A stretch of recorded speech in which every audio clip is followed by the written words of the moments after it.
It is Monday, June 9th, about 5 o'clock in the afternoon. Mike Giardi, Will Parkinson, the All-32 Pod, a proud member of the CLNS Media Network. Show, of course, brought to you by PrizePicks, North America's #1 daily fantasy sports app. Download today. Use the code CLNS to get $50 off your first $5 bet. Again, CLNS is the code, $50 off your first $5 bet. Thank you, PrizePicks. We got a lot to get to today, a lot of news and notes, but we'll start with Patriots mandatory minicamp, which we got right out of the chute. We get the email this morning. Day one of 3 days of minicamp.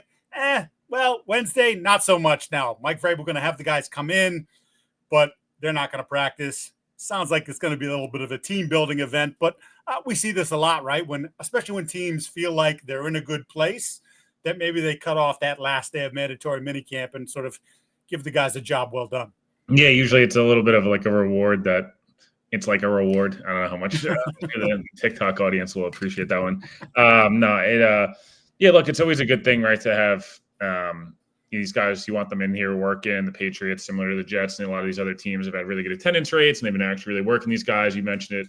There were some pretty intense practices. Not all of them, but some of them, the OTAs have been like that, and they'll work them really hard tomorrow, I'm sure. We'll get into what they did today, and then the Jets today did media day and the whole thing and all the promo videos and stuff. And similar for the Patriots, I'm sure it'll be a little bit lighter of a day and kind of a send off of like, hey, don't you're off, but remember, we're getting into camp. We're not going.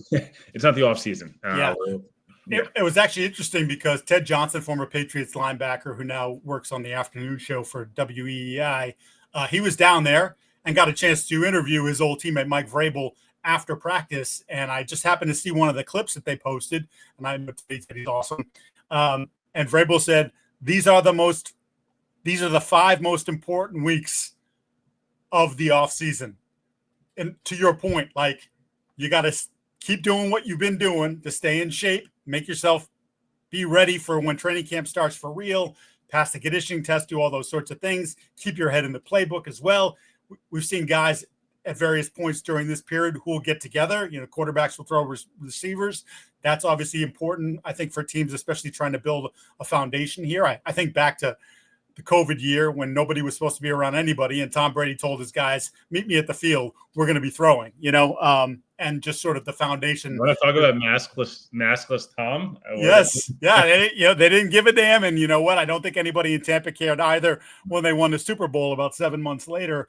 But I did find that interesting that, like, and maybe there's a little pointed message in there for, say, I don't know, a guy who was pretty popular with a viral video a couple weeks ago in Stefon Diggs. Like, hey, like, you got free time. We're not going to be learning every moment that you have here. So let's be smart. Let's not do dumb things and, sort of sabotage what we've worked for or sabotage the upcoming season by doing something dumb. Yeah, the one thing I would say that is, I would argue, is the most crucial 5 weeks. I think the previous 12, for these guys, phase 1, phase 2, phase 3 of the offseason, that's really important, right? Training camp's long, but it's not that long. The way that, because of the amount of preseason games being trimmed, but also like the importance not being as high on them because of a lot of these different factors, when you can start hitting, how long you're allowed to hit, all these things. Like, the new CBA changed a lot with the sort of the reduction of day one of camp matters now. Day one of camp used to be like, get your feet wet. Hey, well, we got to wait until we see week 2 or week 3 of camp is when you start to make some, the Jets, I think, start camp the 22nd, and I'm pretty sure the 29th or the 30th, first inter-squad scrimmage. When you get to that, it's like, oh, you're with the twos? You're a guy that's traveling. I know it's like in the college mindset, but it's the same thing where, like, this guy probably is making the team, or this guy's fighting for a roster spot. It's like, yeah, some guys make late leaps, but it's just so crucial to get into camp now and hit the ground running and stay healthy. And, like, this is where you really see guys that kind of take that leap, especially some of these young guys, right? Especially if you're New England, we talked about so much about Christian Barmore. Yeah, he's a vet and he'll start if he's healthy and the whole thing. But, like, this is a big 5 weeks. Hey, you've been around now. You're not going to be away for a little bit. How are you going to come back? Is everything going to be right? There's just things that you think about. And you mentioned some of these young guys, which I'll transition into minicamp today. But, the Javon Bakers, the Polks of the world, these guys that are they fighting for a roster spot? Not really. They're fighting for reps. And it's not just chemistry. It's, hey, are you going to come in and can you run 70-play script for Mike Vrabel? Are you going to go in and be able to block? And that it beats you up a little bit during camp when you're blocking some of these guys. Like the whole point being, especially a young team where the Patriots have a lot of veterans, especially more on the defensive side of the ball. There's a lot of young guys on that offense that need to gel quickly. And if you're not in shape when you get back into camp, or it's not just being in shape, Mike, it's being in as close to football shape as you can get yourself these next 5 weeks. You enjoy the time with the family, etc. But I don't know if the Patriots, the Jets are back on the field, helmets on, July 22nd. Like, that's not that far away. No.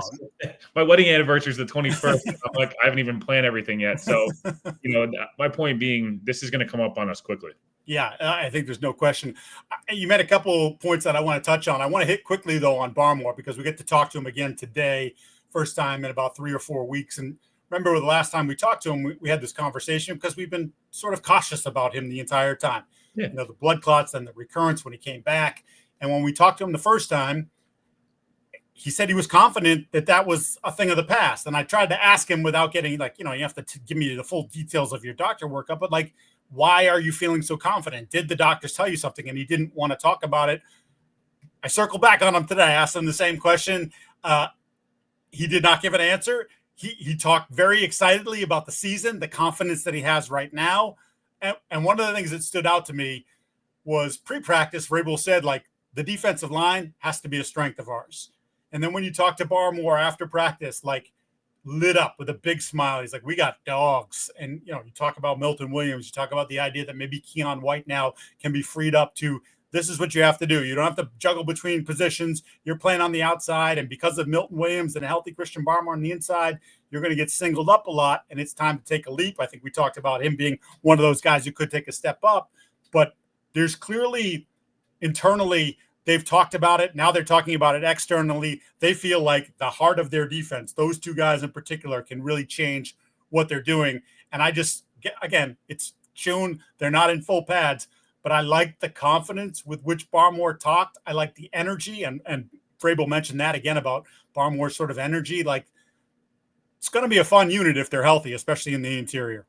Yeah, look, it should be a good defense. I heard your appearance on, I think it was WEI, yep. With our boys, and I don't know what the level, and I think we've talked about this with the Jets, we've talked about this with some other teams, of the pieces are there if everyone's healthy and everyone's playing to their potential, plus the addition of their defensive head coach. Let's call it what it is. I think, Vrabel he's an all-pro defensive player.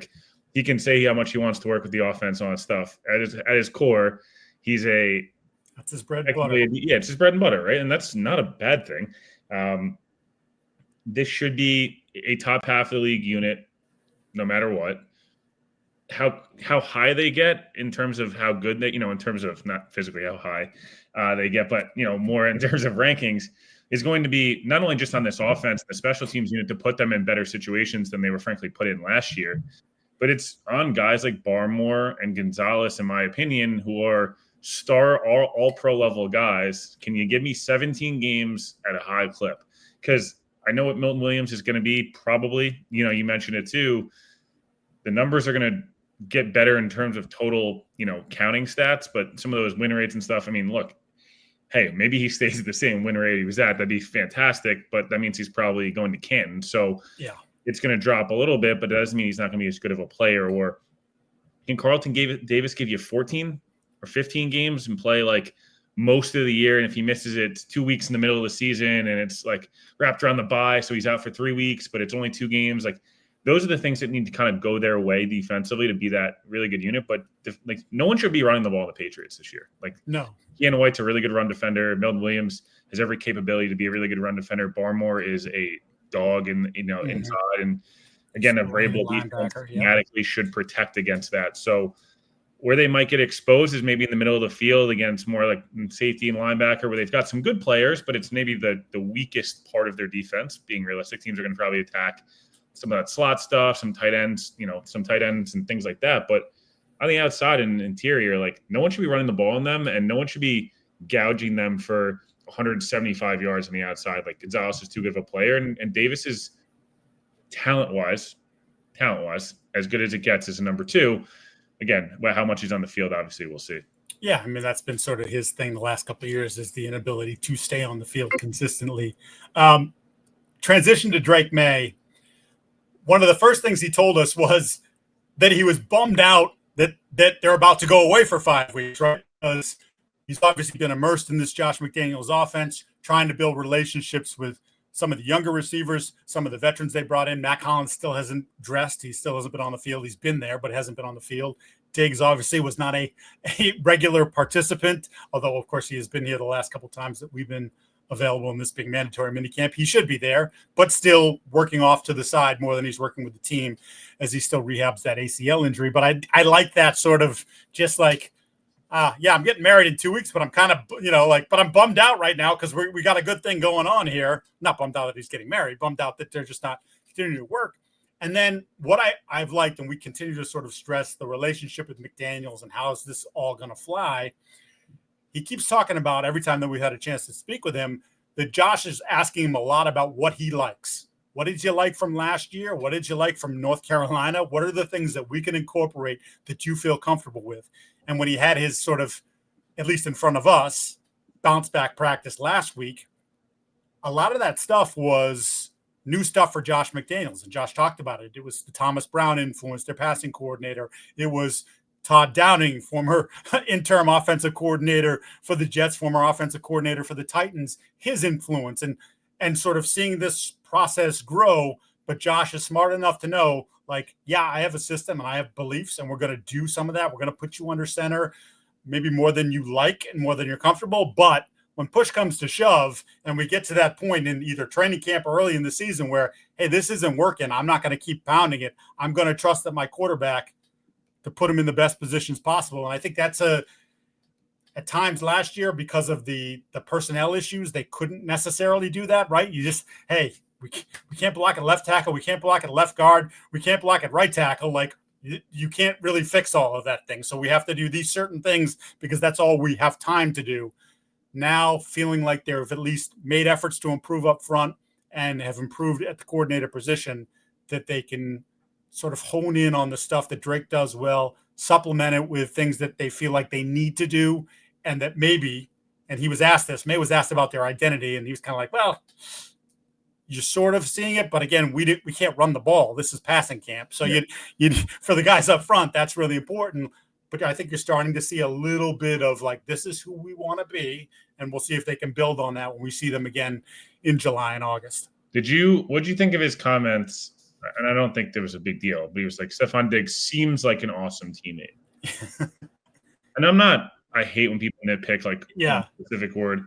I kind of wish he almost just either skated the question or gave an answer of like, almost lie. I know that's I'm right. About lying, but this is one of those times where you just lie and like, yeah, Diggs is great.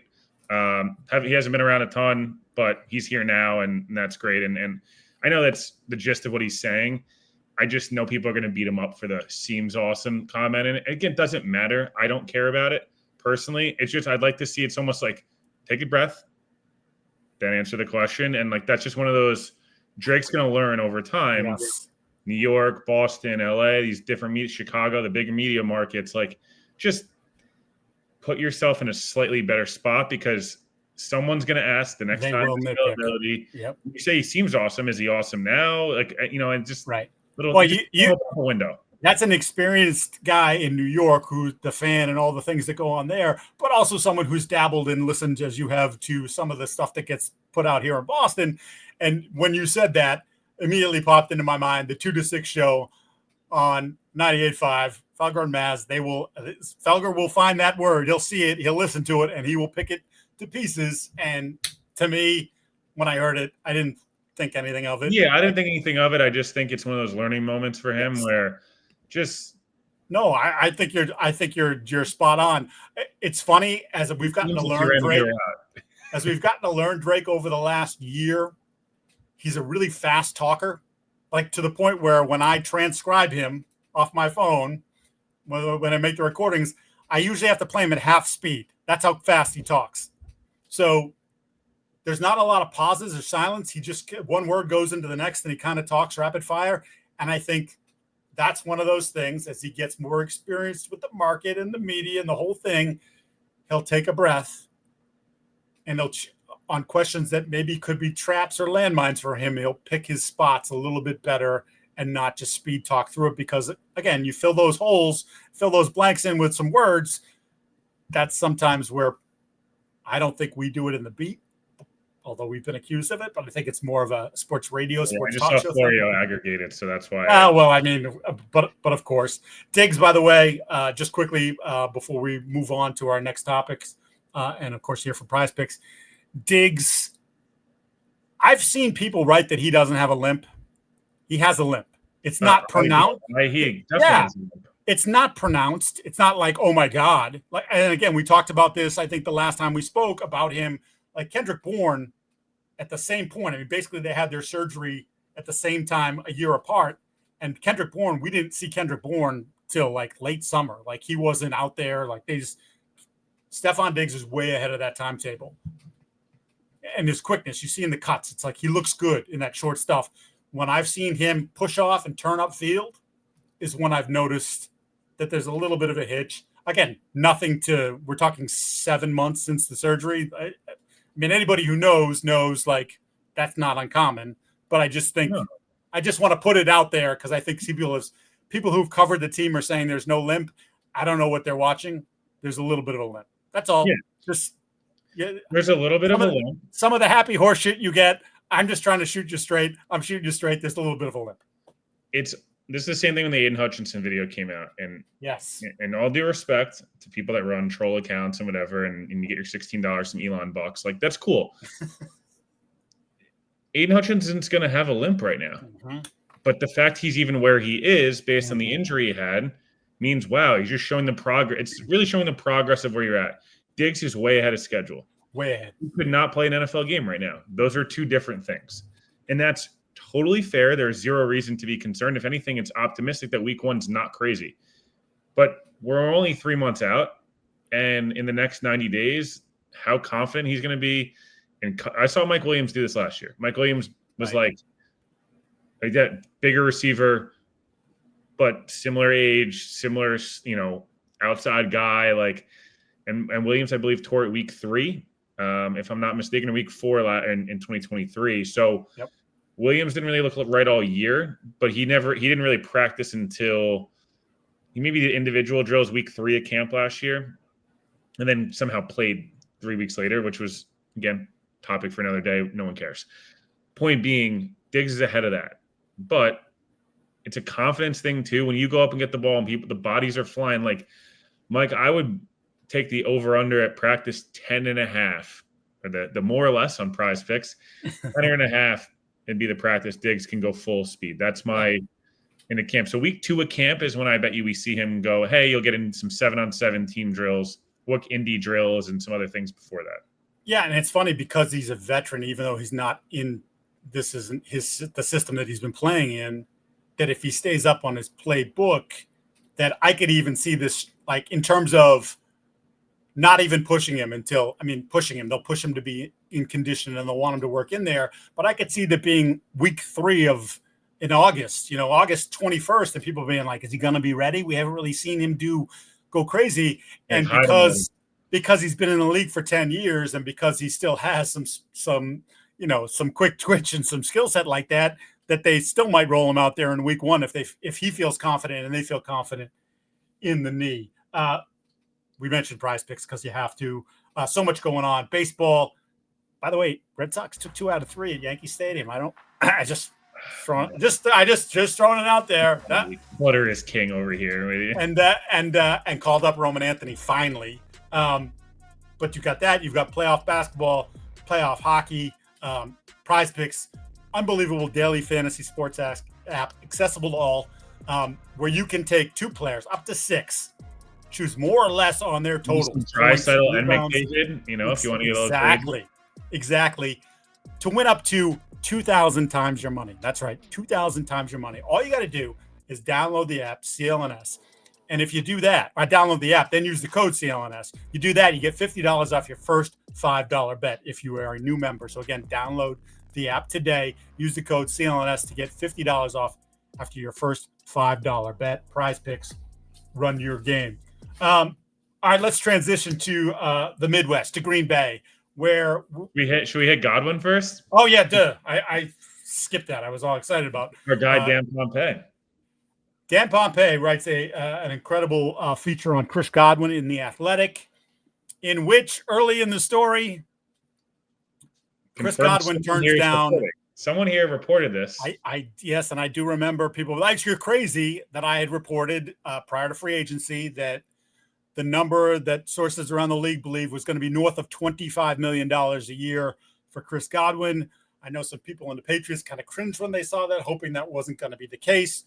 Turns out the Patriots drove the market, offering, according to Pompei, $30 million a year for Chris Godwin. His agent said, dude, that is life-altering money. That is like generational wealth. You can't say no. Chris Godwin said no. He and his wife decided that Tampa Bay was the place for them to remain. And so he signs a 3-year, $66 million contract, which, if you do the math, significantly less than what the Patriots, at least on paper, were offering. I don't know. Patriots have been known for fudging details and language and this, that, and the other thing. But $30 million a year versus $22 million a year, and he decides, I'm staying in Tampa.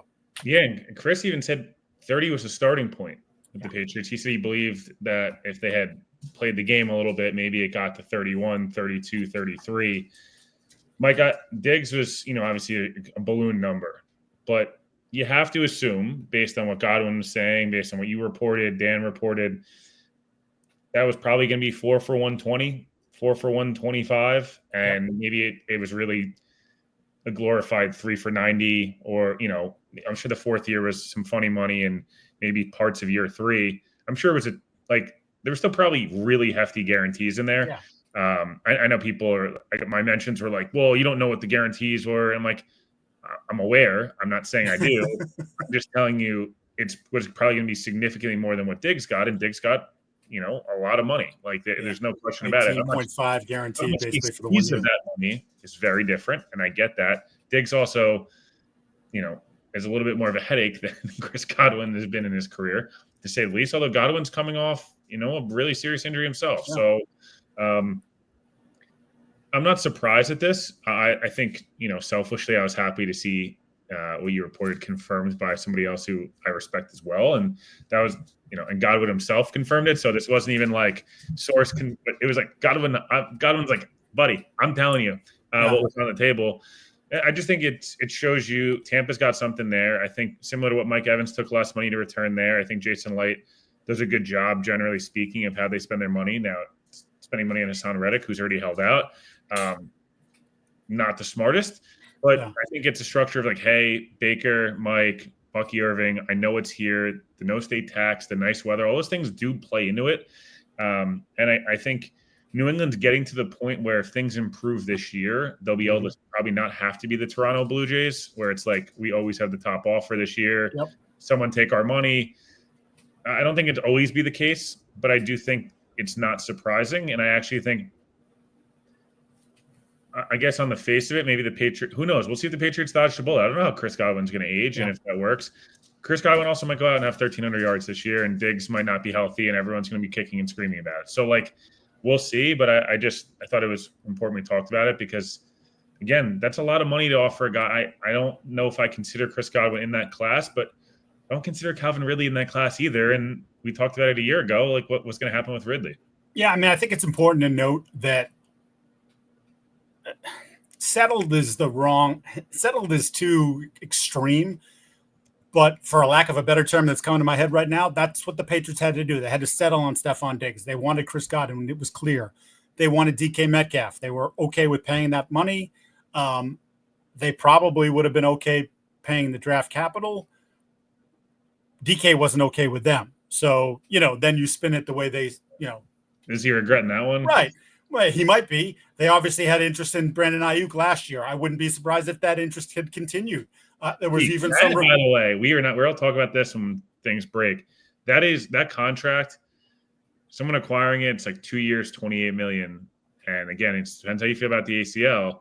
Right. Just for context, by the way, Mike, I know you're saying settled. Since 2019, Godwin's not had more than 1,100 yards. Not that that's not good. he's been a Pro Bowler once, and I almost they had to give the money up because they had to spend. First of all, you have to spend money, and two, like you didn't know where Diggs was going to be at, and you could have signed him. You really could have signed both Godwin and Diggs if you really wanted to. Yeah, they've got the money for sure. And drafting Travis Hunter, like you could have done all these things in a theoretical bucket.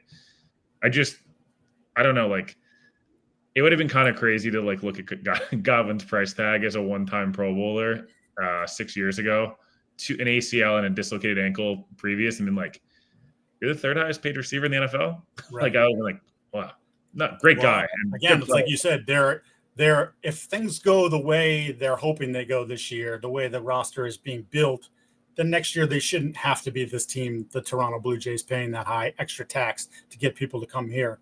I mean, they'll still, to a slight degree, just because the area, it's, you're not in Boston, you're in Foxborough, but like in general, that becomes a more attractive place. I also wanted to mention there was some reported interest in Rashad Bateman as well, and that was recent. So talk about an agent not helping your own player. Right. That contract, man. But it just speaks to a bigger point about the Patriots and how they feel about the wide receiver room, which is to say they still don't feel that great about the wide receiver room. They're not kicking. They're not chasing all these different guys if they felt good about what's there. And again, maybe Kyle Williams, the third rounder, becomes the X that they hope and they've hoped for from a bunch of different guys over the years. And then all of a sudden you have a young X.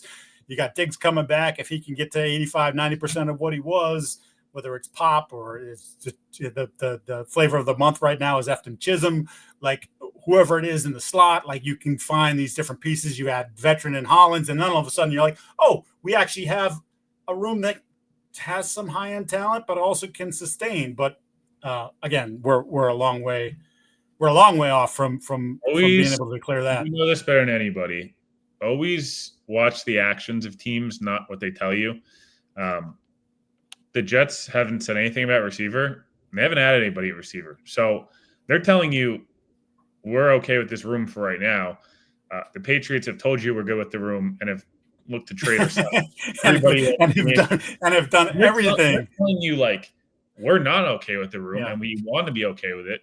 I'm not saying the Jets should be okay with the room, by the way, at all. I'm just telling you. So he's like, oh, we love our quarterbacks.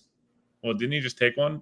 Like you don't actually love the quarterbacks, you wouldn't be doing it. So just with the Patriots, it's a thing to follow. If there's a guy that hits the market, a la Ayuk or somebody else, I'm sure they'll still be involved. Like Diggs isn't going to keep them from doing it. And until Kyle Williams hits the field in a real game, he's not keeping you from doing it either. Like exactly, and that's why the people that have talked up the room, whether they're fans or some of the Homer media, it's Kayshon Boutte's on a bubble. Javon Baker's on a bubble. Like Kendrick Bourne could be on a bubble. Like Jalen Polk could conceivably, like, again, because there's the GM picked him, but this coaching staff had nothing to do with him. So like there's possibility that 3 or 4 of those all 4 guys or 2 of the 4 aren't going to, well, it's a real possibility 2 of the 4 are not going to be here. 3 of the 4 wouldn't shock me. And if you said at the end of the day, all 4 of those guys were gone, I'd be like, yeah, okay, I get it. I totally understand what you're doing. All right, now let's go to Green Bay. Let's talk about Jaire Alexander. I got to admit, I'm a little surprised, if only because, well, twofold. One, because they continued to have conversations about reworking his deal. He's obviously been hurt a lot the last couple of years. They figured out a way to play fairly well without him. Although, again, he's still a damn good corner when he's healthy.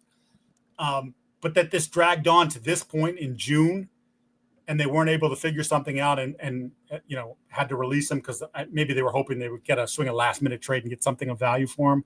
And the other part of this that doesn't make sense to me, and maybe, Will, you can share more on this, is they didn't do anything about the cornerback room. They drafted a guy in the 7th round. There's nothing in their quarterback room minus Jaire Alexander that makes you say, oh, we're set. If you were thinking about doing this, why wouldn't you have addressed the position earlier? Yeah, this one's annoying. I don't know how. I know this is like an unprofessional way to say it. I'm just like annoyed by the whole situation. This has been trending this way forever. It was reported this morning. I think it's Matt Scheinman, if I'm pronouncing it right. He's a great reporter, obviously in Green Bay. They couldn't agree to basically a pay cut. Jaire's making it. Was the top paid corner in the league for a long time. he barely plays, right? And he's played an average, I think, over the last 3 seasons of 420 snaps a year, which if you're just like not paying attention, it's a lot of snaps. That's like 4.5, 5 games of like real snaps. I mean, just like if you're playing as a corner, usually you don't come off the field, right? Especially as an outside corner. So I don't know, 75, 80 plays a game. I mean, this is, look, 7 games, 16 games in 2022. The last 2 years he's been on the field for 16 games, he's been an All-Pro. And there's 3 years squeezed in between there where he's been paid and not been an All-Pro. So they're going to eat a ton of money. He's going to free up 17-ish million each year. I think I'm annoyed because he should have been moved or something should have happened long ago. This should have probably happened last year. It didn't happen. They brought him back. Again, when he's on the field, he's still a really good player. Mm-hmm. I thought this would go downhill after he went out for the coin toss when he was not even on the field and playing. There's been a lot of weird stuff. He, like, if you remember the local news thing where like the lady's talking, for some reason, Jaire Alexander, like why he's even there I have no idea. It clearly wore out its welcome. And I think Jaire's like, I want to get paid because I signed this deal. Like, effing pay me like this. Yeah. And I don't blame him. Yeah. But if you're Green Bay, to not address the position at all and then to move on, at this point, I would have just kept him and said, let's just see whatever we could do. Who are they spending $17 million in cap space on now? So, like, that's where I don't understand. Like, the Jets cut Mosley and Rodgers a long time ago, and yeah, they're getting some money now, but like, I don't know even what they spend it on. Maybe Green Bay is like, hey, we open ourselves up for a space to do any extensions or restructures or things we can do, and maybe acquire someone in season, or someone hits the market. But who's hitting the market at this point? Yeah. I mean, realistically, you're going to go sign Stefon Gilmore, and he's going to be like a less annoying, slightly worse version of what Jaire's going to be. Like, right. I just don't really understand the thinking, and maybe I'm missing something. I understand they were trying to get a restructure done. I get it, but or really a pay cut done. I love how it's phrased as a restructure. Yes. You don't need the player's permission to restructure a contract, so it was a pay cut. I'm curious what Jaire does. I saw Devontae talking today on the Kay Adams show. Hey, yeah, that probably makes the most sense. It's like Vikings have been rumored potentially competing for a title that are going to take the flyer on a guy. It's like, can we get 12 games out of them? And look, Minnesota just did this with Gilmore and it worked, right? Dallas did it with Gilmore a couple of years ago and it worked. Other teams have done this and it doesn't work. The Jets did it back in the day with Tremaine Johnson and blew up in their face. So Revis a second time, Cromartie a second time. Revis with the Chiefs actually is probably the best example of this. That was a disaster as well. But yeah, I'm just like annoyed by the whole thing. It's like, it's such a shame too, Jaire. Like, I know, again, you can't control injuries and I'm not sitting there saying you can, but such a special player when he's locked in. Like, there's very few better guys still in the league. I just don't know how many games, and it's a headache, man. It's a huge headache to deal with. Yeah, his prime pre-injury was the kind of stuff that says Pro Football Hall of Fame, but you can't play the number of games that he's played and now be in that conversation. I want to transition real quickly. Another release, which again, on and off, rumors about it. Germaine Pratt, linebacker from Cincinnati. You maybe don't care about Germaine Pratt at home. This struck me because this again just sort of speaks to, I don't quite understand what Cincinnati's doing on that side of the ball. And I don't know how you can tell me that they are, especially with Trey Hendrickson's contract not being taken care of, him dug in. And I would not imagine he's not going to show up for mandatory minicamp or conduct a hold in so he doesn't get fined. I just, how have they gotten better? How have they done? They took care of Chase and Higgins. What have they done on defense to allow them to be more than a 9-8 football team? Yeah, this is all falling apart. It feels like to me. I'm pretty low on the Bengals. I thought I was going to be higher on the Bengals, and I think there's certain things that can make me change my mind. Getting Trey Hendrickson done, signing their first-round pick would be a start. That's when I'm getting it. Shamar's representation can be difficult at times and is very stingent with these things, and that's fine. And Cincinnati's been known to be cheap. So, like, there's all a bunch of other stuff going on, but get the deal done. I've crapped all over the Jets when they've done this in the past over offset language, and it's like, of course, in the Jets' case, they ended up needing it. But the point being, like, if you're worried about your number 2 overall pick getting cut in 5 years, like, there's other problems. Unfortunately, both those guys got traded by year 3. So the point generally being, though, like, you remember that the Bengals team went to the Super Bowl. Again, the defense was not amazing, but it was a good unit. Yep. And it felt like Pratt and Logan Wilson were going to be there for 8 years. And it felt like Hendrickson's awesome. And I don't know, Jesse Bates, we kind of knew was going to walk because I didn't think they were going to pay him. But, like, just that defense felt really good. And some of the corners played really well that year, I remember. And, like, now there's not a lot on the defense that I love. And even some of the guys they drafted, I felt like, Daxton Hill and these guys where I'm like, I sent this to Devin McCourty the other day. I comped Dax Hill to Devin McCourty in pre-draft. And I'm like, sorry, dude. I apologize. What a disaster by me. But no, the point being, like, they just had a lot of talents eroded. They've had, changeover, obviously. Anarumo got himself fired. That's how, south this thing went. And if you're the Bengals, outside of just because Joe Burrow's awesome and Jamar and T are awesome, like, what are you – I know that's not saying that's not nothing, by the way. I get it. But, like, in that division, in the AFC that feels really loaded, am I supposed to feel great about anything else going on there? Like, I don't love that coach. I think he has moments where he looks good. Don't love the O-line. I think the O-line has moments. Don't love the defense. I really don't like the defensive coordinator. There's just not. You love Al Golden. If I was a Notre Dame fan, I'm sitting there going, "See you, buddy." One-on-one with Jeremiah Smith, and the biggest play of your collegiate career is not what I would be rolling with. But again, whatever. My point being, dude, like, Pratt, again, they couldn't have moved him and just eaten some money and been like, we need this 5th-round pick and we'll take another linebacker to go with Knight and Wilson and, like, we'll develop somebody. Just, like, you're cutting him now, and there's just I don't get why. Like, hold on to him or don't. Yeah. One or the other. Yeah, should have done something beforehand. Last one before we call it a show. Quickly, Nick Chubb signs a deal with the Texans. I like it. I mean, look, they have Mixon. They gave Mixon an extension that didn't quite make sense to me at the time. Nick's had a habit of sort of doing that thing. But adding Chubb, another year removed from the knee injury, he may never be the guy. He's probably not going to ever be the guy. There was a lot of tread on those tires before the injury happened. But I like the shot. It's not like they're paying him a ton of money. That he can be a nice complimentary piece. And if it doesn't work, then you move on from him in August. Yeah, I don't hate this at all. I actually really like it. Mixon got banged up last year, and I don't feel like they really had a plan B. I'm a little more concerned about the Stroud shoulder thing is Leo making his appearance. But the Stroud shoulder thing's a little weird. I just never like when guys are hurt when nothing's happening. I always am like, this happened last year with Brees, and it ended up actually being a huge storyline the whole year. Brees missed all of OTAs last year, minicamp. And it was like, oh, knee, but we're not telling you what or why. And he's not hurt, but we're just, just reps. I'm like, you're resting him for like a walkthrough? Like, he's just working out. I don't know why he's resting. And I'm sure it's nothing, but it was a little weird. And I didn't love, like, D'Amico's comments were kind of like, we're not worried about it, but, like, we're monitoring it. I'm like, what are you monitoring? He hasn't done anything since the season finished.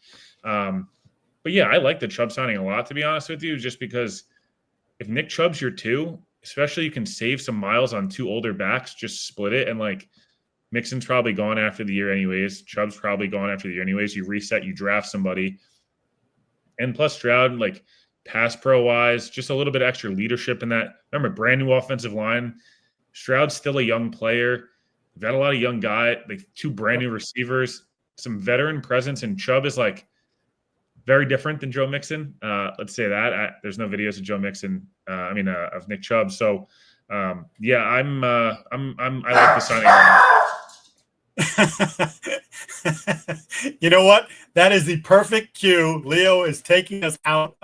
Just a reminder, folks, for all those listening to the show, we ask you to subscribe to the podcast, like and leave a review. For those watching the show on CLNS, go ahead, hit the like button, subscribe to the Patriots Press Pass YouTube channel, where you can find our show and a lot of content about the Patriots and, of course, the league as well. Also, please make sure to turn on your notifications so you know the instant a new video drops. That's going to do it for this edition of All 32. We'll see you near the end of the week. He is Will Parkinson. I am Mike Giardi, and that is Leo the dog signing us off.